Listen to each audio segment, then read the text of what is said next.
Oggi ti porto con me ad assemblare le librerie che sono uscite e ho acquistato la settimana scorsa alla Lidl. All'interno della confezione sono presenti tutti i pezzi necessari per il montaggio. I pannelli, tra cui quelli intercambiabili che vanno sul retro, che possono essere color rovere o bianchi, le viti, i piedini, addirittura la chiave esagonale. Seguendo le istruzioni, il montaggio è veramente molto semplice. Per prima cosa, applico i tasselli di legno in tutti i buchi creati appositamente e si martellano per inserirli correttamente. Applico gli stessi anche sulla parte opposta dei vari pezzi. Sui pannelli del retro si inseriscono in tutti e due i fori, invece sui pannelli che sono i ripiani, i fori esterni non vanno tappati.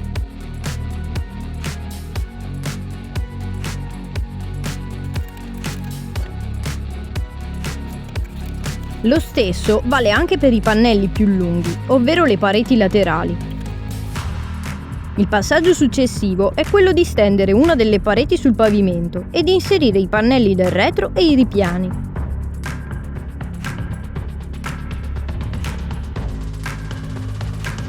Una volta fatto, si posiziona l'altra parete sopra i pannelli applicati. Si fanno combaciare tutti i tasselli con i buchi per poi far aderire bene la parete, insistendo un po'.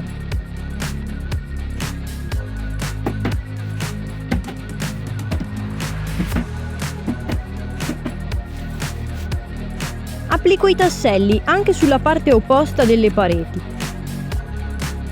Il passaggio successivo è il fissaggio, applicando le viti, e si avvitano con la chiave esagonale.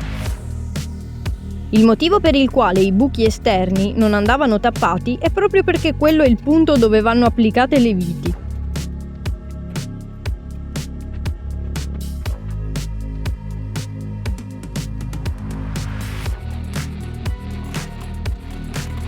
Il pannello superiore della libreria ha un buco centrale su un lato. Questo andrà applicato posizionando il buco in basso sul retro.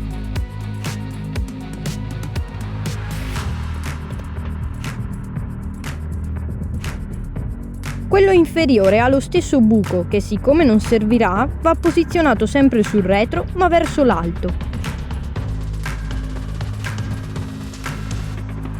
Si applicano le viti anche qui per fissare il tutto.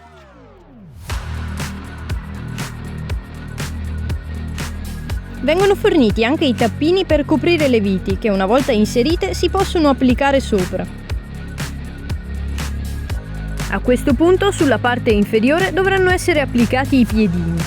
Con il metro si segnano 4 cm da un lato e 4 cm dall'altro, trovando il punto di incontro.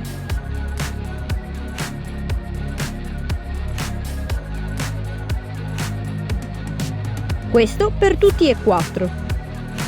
Su questo puntino posiziono la vite e la martello in modo da bucare il legno. La avvito col cacciavite o l'avvitatore per creare il foro, la svito, applico il piedino e inserisco la vite definitivamente.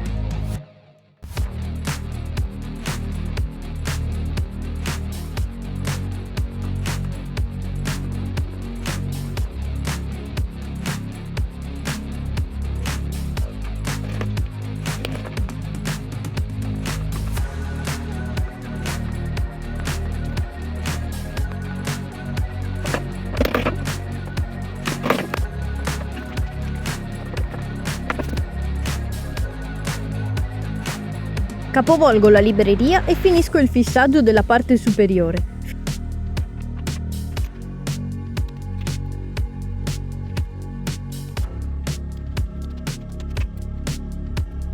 Finalmente la libreria è montata, non rimane che posizionarla.